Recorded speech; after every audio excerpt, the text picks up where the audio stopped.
summer nights, but you care enough about Seattle to be here. And you care enough about your community, your neighborhood, and what matters to be here. So I really appreciate that. We just finished on Monday, I announced there's a process in Seattle where the mayor proposes a budget. And the budget is proposed for a 2-year period. And that budget, we have to forecast what will the revenues we'll get over those 2 years. And then we propose a budget that uses those revenues. So I was able to propose my budget for the 2019 and 2020. It now goes to the city council, who will look and they'll pass a budget that eventually comes to me for signature. So I was able to do the budget, and I am known for and try to, as much as possible, get out of City Hall. Being born and raised in the Seattle area and came up through community organization work and doing grassroots politics when I was younger, really believe that the way that we can best serve the city is to get out of City Hall and listen to people wherever they are in our city. So thank you for taking the time to be here, because it really does make me a better mayor. And it makes it so that I listen and hear what are the impacts we're actually having for the people who are living in this town. And knowing that we as a city, if we don't know how our resources are being used and how it's impacting, we can't make the best judgments possible. So that is really helpful for me to be here. I was able to say that the mayor was, for the first time, it was going to be her budget in almost 100 years. But it's been really great. So I have 3 basic themes for my budget. And when I ran for this office, I said this was what I would do. I've now made it to 4 because it's important enough to distinguish between 2 of them. It's what I've done for the last 9 months, and it's what my budget reflects. The first job of government is to provide basic city services. People pay a lot of money in taxes, and this city is growing and changing every day. And our job is to make sure that those basic city services that everyone expects, whether that is their water, and Mami Hara, who's the head of SPU, is here as well this evening, whether it is our police services, and I have Assistant Chief Diaz right over here who will be able to answer some questions if we need, and Mayor Davis, I saw him, where did he go? There he is back there, Precinct Commander, or fire department, whatever, or roads, those things we've got to do as a city. Co-equal to that, for me, is a real commitment and belief that we are growing so fast that Seattle's not affordable for most people anymore. And as mayor, we have to make sure that we are doing all we can to really address the affordability crisis we have in housing and homelessness. And so a very significant part of the budget exercise was so we could have the resources to do that. The third is to stand up for what's right. This city, I believe, should lead on issues of equity and inclusion. And as we spend our city dollars, we have to make sure that we're doing that in a way that really advances the priorities and goals that we believe in as a city.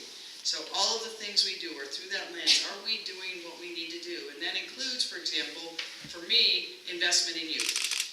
And before I was here, I did a roundtable with the youth down in South Park. It's about the 4th time I've been with that same group of youth. They're amazing. They are amazing, and they are the future of our city, and we need to support them. So we're doing that in a whole range of services. One is we're retooling the way we do our employment and internship programs for the city of Seattle to really be holistic in how we give opportunity to youth. The second, and something I hope you really consider, is on the ballot this November is the Seattle Families and Education Preschool and Promise Levy. 2 of our levies are expiring, our preschool levy and our families and ed levy. We combined those, retooled them, and added so that we will able to give almost double the number of preschool slots we have for families in Seattle. And the data is so clear. Good preschool, good quality, safe preschool sets kids up for success their whole life. And without it, the gap increases. And so we know that particularly for the disadvantaged families and families of colors and immigrants and refugees, they don't have access to that right now. And so by providing that, we're not only doing things for the kids. My staff knows that when I have a day that's kind of a hard day, they work in a visit to a pre-K. And so I can go and just be with the kids. And it works every time because I see the joy on these kids' faces, but as important, I see the joy in their parents' faces. when they bring their kids there and they know their kid will be safe, that they will learn, and then they can go on their way to their job or whatever they're doing safely. So it will do that, and K through 12 will increase the amount of funding we have for homeless students, because it's been a really underserved population and increasing problem in the school district. We also are retooling that programs so we can really close that opportunity gap between students of color and other students, because there again the data is clear about who graduates and who doesn't, and if we have holistic wraparound services for families, we know it will work. And then if kids do what we tell them they need to do for themselves, we'll live up to our end, and they graduate from Seattle Public Schools, they'll get 2 years free college. And it's not just handing them the tuition, which data shows doesn't work. We will get them ready when they're in the high school years with counselors and point them towards those things that can work. And when they land in the colleges, they will have counselors as well. We're working with our employers already to also combine that with healthier apprenticeship and internship programs starting in middle school and going through. We know that there's going to be about 700,000 really good, well-paid jobs created in the next 5 years in this Puget Sound basin. I think it's 700,000 jobs. And that's a whole city. Most of those jobs require some post-high school education, training, certificate, or degree. Only 30% of our kids are getting it. 30% of our kids. So we're telling 70% of our kids, those jobs of the future are close to you. And we see the results on our streets on what happens, and we see it with the growing disparity in the city of Seattle. We've got to make sure that we're providing that opportunity for youth so that they can come up and be that next generation, that next middle class in Seattle that really is building, the next innovative project. I say it, you've probably heard me say it, but I want our kids to know they can work in any building downtown, they can build any building downtown, or they can own the damn building. That's what I want our kids to be doing. So we're doing that. Our budget also focuses on public safety. We're increasing the number of police officers in Seattle. Thank you. As important, we finally are able to get a contract with our Seattle Police Officers Guild. For me, that was a real equity issue. They have gone without a contract for over 4 years. In that 4-year period, what that meant was no raises, no cost of living expenses, raises, and we know what's happened in this city in the last 4 years, how much more expensive it has become. And we were losing officers as a result. Other police departments were not only paying better, they were paying signing bonuses if our officers would join them. So we want to make sure, if our contract with the City Council passes it, we will return to the point where we are the best paid police force in this state, which we should be, because it's the most difficult policing. We will hire more police officers, and we're also reinstituting the CSO program, which is the Community Service Officers.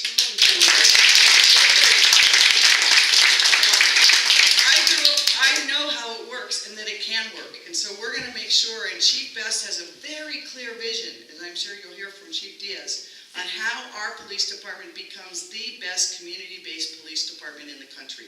We're already on the way, but every police officer is a community police officer. And we've got to make sure they have the support to do that, the training to do that, and get in community to provide the safety we need. I know there's been concerns in this community feeling that there's not enough police services here and the response times are too slow. Chief Best and I have talked specifically about this neighborhood on how we improve that. We know we've got to do better, and so we're going to work on that. We also know that homelessness and people experiencing homelessness is a real challenge for this community. It is for everywhere in Seattle. When I came in, it was clear that we did not have places to move people that were living in tents and RVs and doorways. Literally, our shelters were full. I mean, we had some space every night, but our navigation teams were literally calling around every morning, do you have a space, do you have a space? We've increased that by almost 25%, and are on target by this end of this month to have 500 new shelter spaces that are safe, and most of them enhanced shelter. We also, for the first time, have our second quarter data that shows that those service providers that are really moving people and exiting to homelessness, they're going to get their performance pay, and the ones that aren't are not. And instead, we're going to give them technical assistance and try to get them so they can succeed better. But we know that we've got to, we as a society know we need a continuum of care. We need more behavioral health dollars, more mental health dollars, more for addiction services.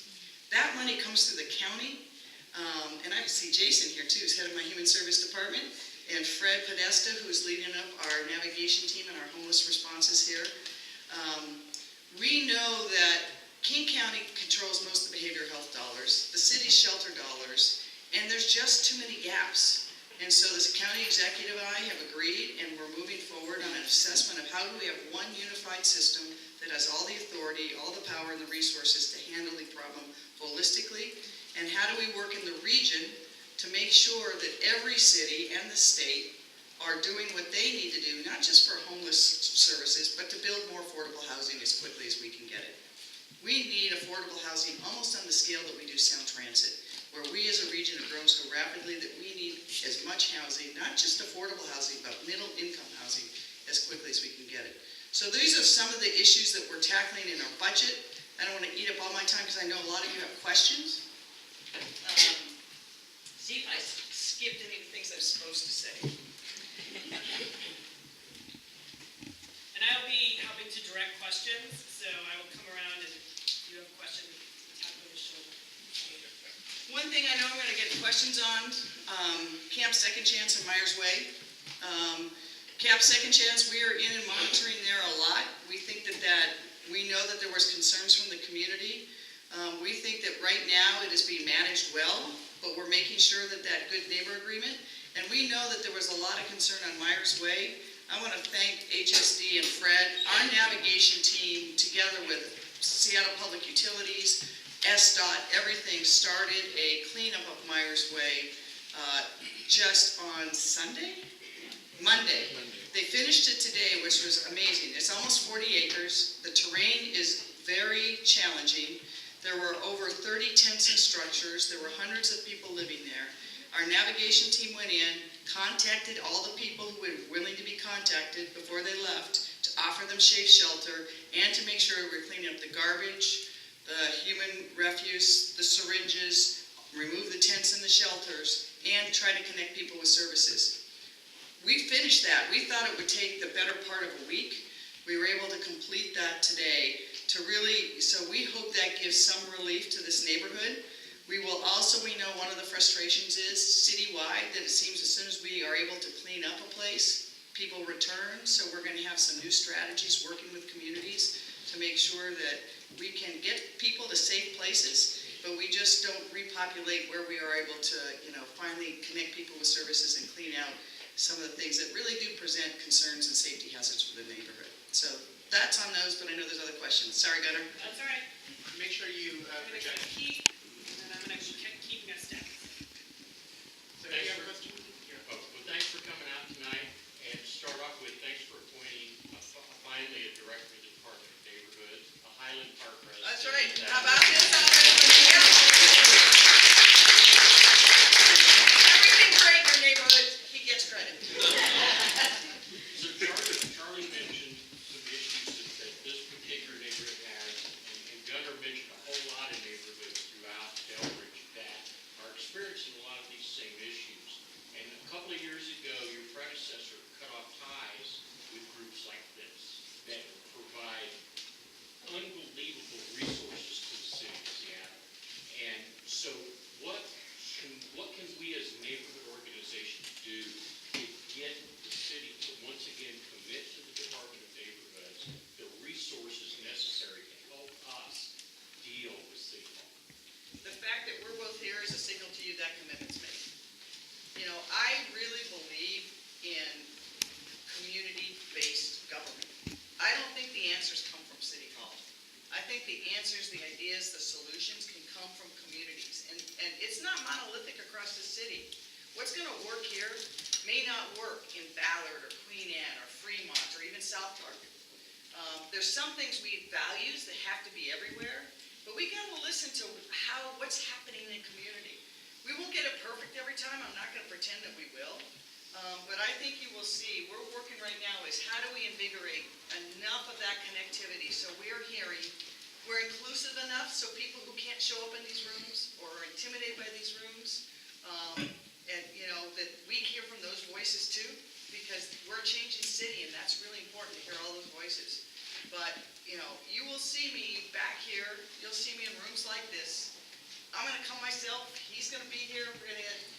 in and out. Chief Best really wanted to be herself tonight. She had a family matter, so she couldn't be here. So you got all these fine ones here for her to sit. Next up. I will go here and then to Kay and then with the gentleman in the blue hat. Nikki? Okay, I have a question about homelessness, and that is, we had some speakers from the police department a few months ago, I think it was at HPAC, and we asked about a specific homeless issue in our neighborhood, and I left without having any idea of how it's taken care of. I was completely confused, and I think that the people who were here who were presenting were confused, and I am curious as to whether the confusion has cleared. I think I came away with it with the understanding that somebody else is in charge of somebody else, is in charge of somebody else. So we have the director of the Human Services Department here tonight, and we're gonna have a conversation with him. So if you don't mind holding No, your not at all. homelessness-related questions until that time, that way we can get some other questions. Great. Perfect. And Christopher Williams of the Parks Department just came in too. He's here. So It's bring just- his city hall here. But I would like to just end by saying, Yes. sometimes things that are proposed translate very confusedly to the public. Too many times. Right. So Yeah, I was and just that's why we asking want to be clarity, clarification. and if there's still lack of clarity, if you talk, let us know, because I think we want to make sure that everyone understands what we're saying, so that that's going to provide us more accountability, right? Because if we say it, we got to deliver. Great. Thank you. Thank you. We're gonna go to Kay and then the gentleman in the blue hat. Thank you. I'm next, Victor, sorry. Thanks, Kate. So I haven't had a chance to look at the budget. It's kind of scary to the average person to look through the budgets, but there's an arterial behind us that's handling over 14,000 car trips per day going down this hill that are not coming from this neighborhood. They're coming from the west of here, the north, the south. These are people trying to get off the peninsula. And we've been advocating for an improvement in this traffic roundabout situation down here, which is now sort of a confusing T-shaped, five-way intersection, has been for many, many years. We've been advocating for it. Who hasn't almost been hit though? Who has not? Who has not been hit? Yeah, I'm sorry, and it's really not a laughing matter, because someone will be killed. And we were lucky that a car zooming through that intersection that hit the gas main coming into West Seattle and caused it to blow up, or kind of break, didn't blow up the neighborhood like we just saw back east. So anyway, I'm just wondering if that budget contains some money coming out of other, why our SDOT people have to go begging to the state for funding for that? You know, our council members been able to get it funded through the ground study phase. Right. So we have concrete numbers, and we have traffic projects in West Seattle on hold right now as they're planning for sound transit. So I want to know if some of that funding can come into this project and make it a reality before we build the density in Barden and in Westwood Village that's going to even triple this problem here. Yeah, that's it's a great question, and you're right, it's not a laughing matter. I didn't mean to make light of it. There's three components of it. The first is, it's absolutely true that road is carrying more traffic than it should be, and it becomes the bypass for when the other roads are getting backed up. And it's often people coming from Burien and other places trying to get through. So we've been able, through the money that was in the budget, we've completed the first phase of the study. We're studying some more things, but it's clear that a roundabout is the best result there. So as I came in, we had applied for the WashDOT grant. We stand a very good chance of getting them to build that whole infrastructure. As I understand it, we are one of the only in line for this particular kind of grant. So we are proceeding as if that's going to happen. So we're doing the planning for that. We hope the state will fund it. But I've talked to our SDOT and said, we're going to be ready. We're supposed to know in January whether we get the grant or not and can move forward. If we don't, we're developing a plan B. And that's to look at what are the existing other revenues that we have in the Seattle Department of Transportation and other resources, because it is a public safety infrastructure need that we've got to do. So I actually talked to Lisa Herbold about it this morning, because we wanted to make sure that we are on the same page moving forward. And we will push aggressively to get that. In the meantime, we want to look to see what are those things we can do to perhaps slow traffic down, have other improvements. It's a tricky balance, I probably shouldn't be saying this, but if we do too much, then WashDOT will say we don't need their money. And so we want to make sure that we're attentive and we do and address this issue. So we're looking with the Seattle Department of Transportation. I don't have the whole answer to you, but we'll come back to you with some of the things we think we can do in the meantime. And that's a combination of also making sure that since we know that traffic, a lot of it is not originating in Seattle, how do we make sure that the state and county are stepping up to address this issue as well?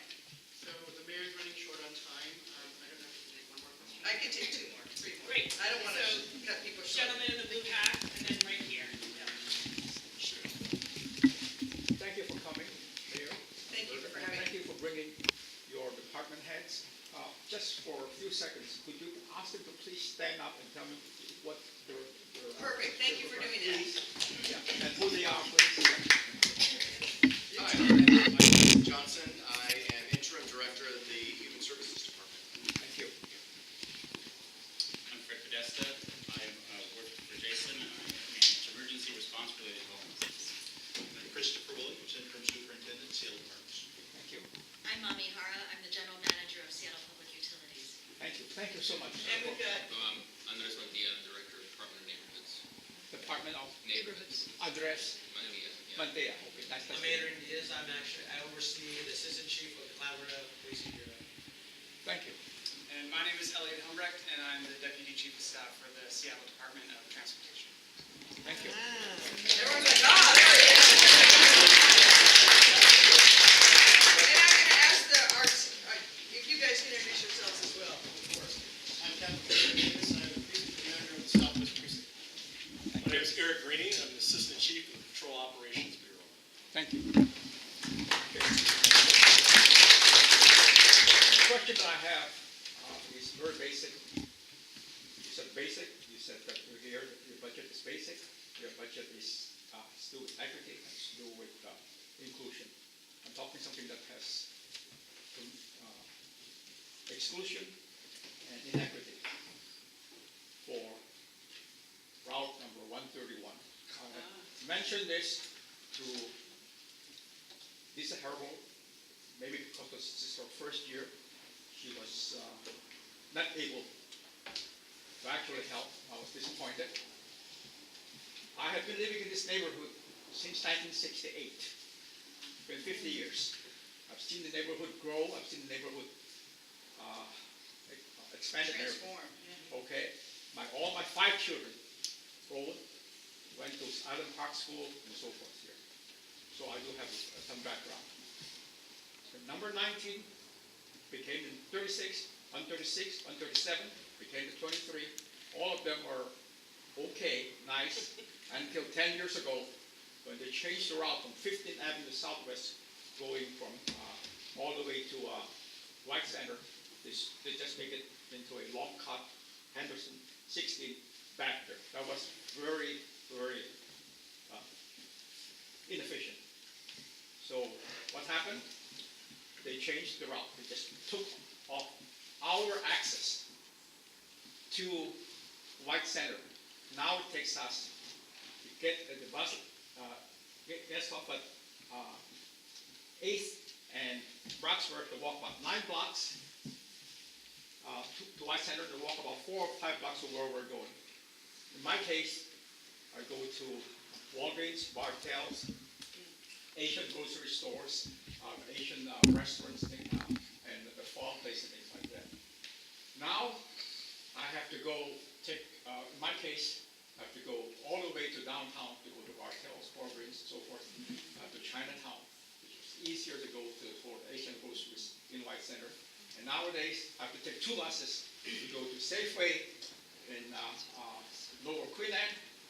That's the closest. This for me, for those who don't, at least for me, for senior, I'm a senior also, who used to drive, but no longer drives. And for those who, who really, who are powerless and things like that. So, it takes 2 buses to go to Safeway. Take 2 buses for me to go to QFC in Capitol Hill by Pine and Broad Broadway. And so I'm sure that a lot of my neighbors here have the same problem. This is that we're not asking for more services, not asking for more transportation route, just asking to restore what we have. Please restore what we have.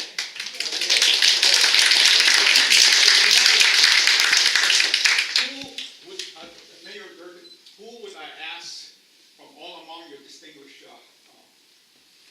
chair, who would be the most able to help get this through metro planners? So this actually, I asked, the bus driver was very kind to me and said that, actually they said that some of those metro planners do not have anything to plan. All they do is do some more other routes so that they have something to do. Which really is an element of truth. So I like to ask who tonight among all of your staff that we could ask and we could work with you and the whole city of council, of course with Lisa Herbold and so forth, to help with this Thank you. really big problem. And I would say that most of the services are in White Center because of where we're located, and so not having a bus that goes there means that folks can't get to doctor's appointments. We have Mary's Place up there now, so there's only 2 buses that really service this area. And so we've been agitating about it for a while. Yeah, not only doctor, A lot of wasted time. doctor, dentist, also veterinarians, and so many other services that we lost, and also affects your businesses in White Center. A lot of your business being affected by us not being able to go with it. Correct. So I've got good news and bad news. Which do you want first? Both. So the bad news is technically the city doesn't control the bus routes. That's the county and metro. We buy service from them, but they determine where the routes are. So that's the general framework that we work with. Now, SDOT, Seattle Department of Transportation, has a good relationship with Metro, and we're always assessing that. In the coming times for the period of maximum constraint, and when the viaduct comes down, right now, I know, that is not a laughing matter. We are, it is gonna be the toughest, probably on West Seattle, particularly during that viaduct stage. So we're right now working with Metro to do some innovative pilots on what we call microtransit, which is basically shuttle buses that will pick people up to take them to better routes. I don't know whether we can get something to White Center, but we'll look at it. So I can't promise it, but this is the kind of meeting we hear from, because I know what services there are in White Center and why that would be a place to go. So I can't promise it, but it's something we can look at, right, Elliot? Definitely. Let's look at it, and I'll talk to you after. So what's the good news?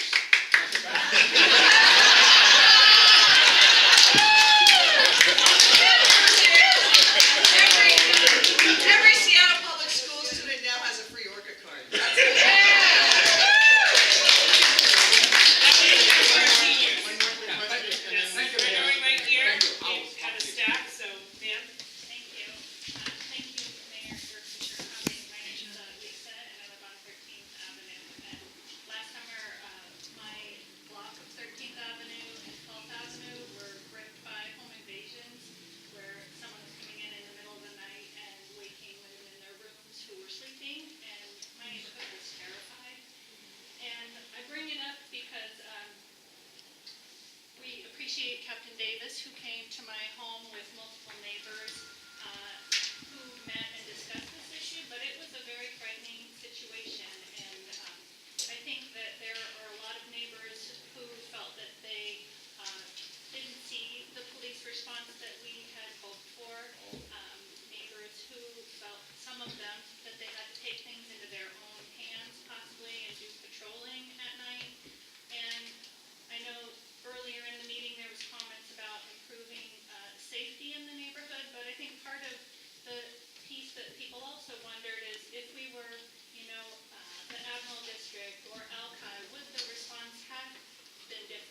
spoke about this at the first incident, and we wanted to make sure that we had a response time. We heard from community, they didn't feel that there was the resources put immediately. That's why you saw Chief Davis come. I think you'll hear, as Chief Diaz can explain to you more, we're going to what's called a micro-policing model now, where we're looking at data down to neighborhoods and blocks and communities to be seen, okay, where are we seeing trends? Where do we need to be able to surge resources to? Where are we getting what kinds of calls? It's not perfect, but I think we're doing better now, and we are really committed to making sure that we have that connectivity to community, so we hear concerns before they become too widespread.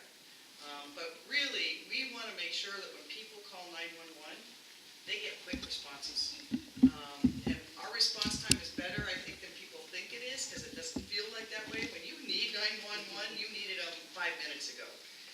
But we know we can do better in parts of the city. So we're working on it. Getting more officers, patrol officers, is going to help us. We're also looking with Chief Best at patrol officers who are assigned to specialty units to see if we can have them do more patrol at times when we need it and in neighborhoods where we need it. And then as we hire up and replace the officers that have left and the officers we're adding and the community service officers, I think people will feel a big difference. So I think, our police department, I can tell you, we should be super proud of them. I was U.S. Attorney when we did the consent decree, did the investigation. We had a police department that responded and is now literally the nation's leader in how to do de-escalation, how to really handle crisis calls. And the data on it, when we did the first investigation to where it is today, the number of lives that have been saved as a result. Now, are we perfect? No. But we are continually improving that process, and I will tell you, that's what Chief Best is all about. She is, we are default to action and continually improving.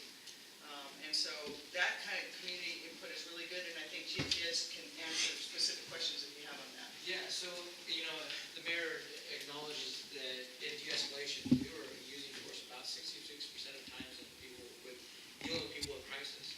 We're now under 2%. And that is a huge difference in how officers respond to it. But going to one of the concerns of feeling safe, one of the things that we've listened to a lot of our communities is actually women feeling unsafe in their environment, whether they walk in or whether they're shopping. And so we actually have a women's safety, a personal safety workshop that we hosted. We're doing it one time a month. We're actually starting to launch it out. We're hitting almost 50 women a month in that. So I really, if we can touch base, because I want to also really offer this woman empowerment. I really want to empower our communities to really find ways that they can also end up handling a lot of the safety things. Because 24/7, it is a difficult idea for us to be able to keep eyes and ears on the community. And we're asking a lot of our community to be kind of that informal guardian, for them to also be able to be the eyes and ears to help provide information so we can better do our job and better respond to the needs of the communities. And I'll say, we're increasing the number of fire too, and I'm kind of data's important to me, so we are looking at a lot of data.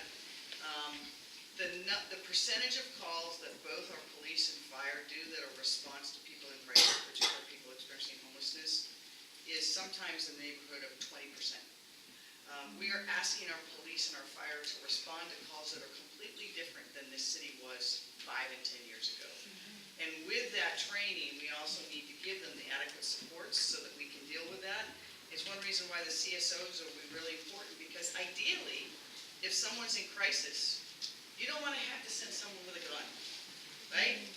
And the police officer doesn't want to be there trying to be that first line. Now, they're trained better to do it, and the data shows they are, but building that connectivity so we have more outreach workers who are dealing with people experiencing homelessness, which we're funding in this budget. Looking at neighborhood pilots to see how it works if we just fund people who are in Chinatown International District, First Hill, and Capitol Hill, where we have some of our largest numbers of people experiencing homelessness, to have that first contact of just talking to people. What do you need? How do we get you there? Are you in crisis? Can we get you somewhere safe? So we've got to really build that capability in our society so that really police and the fire department are the last resort. And you were waiting a long time, so I'm not going to leave before you get asked your questions. Me? Yeah. Oh, thank you. South Delridge, the community group, we have been working on derelict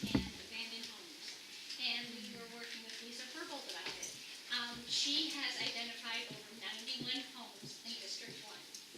So these are homes, these are properties that you can build, that you're talking about. You can go ahead and put those low-income, cost homes that we can get going. What's happening to these derelict homes, there are just a plague in our neighborhood. We are having squatters, we are having criminal activities. One home had 3 huge fires in 5 years before they tore it down. We have hot spots, and they're right by, unfortunately by me. And so they have 3 homes, and they will go in between them. Every time I talk to the police department, which I have to commend Captain Davis and Lieutenant Strand, they have been working very hard with us to work on those issues, but it's not fast enough. And even talking to Lisa, we need to be able to, one particular home, I have 3 years of complaints, single-spaced on 5 pages. And guess what? My neighbor has a whole folder, and another guy just said, hey, Mary Ann, if you can get this done, I'll give you $1 million, because I've been for 14 years. What's his address? Yeah. So my point is, why do we have to wait so long? I would really like to streamline that. Lisa Herbold would like to streamline that. If we have these homes that cannot be rehabilitated, there's no way they're falling in.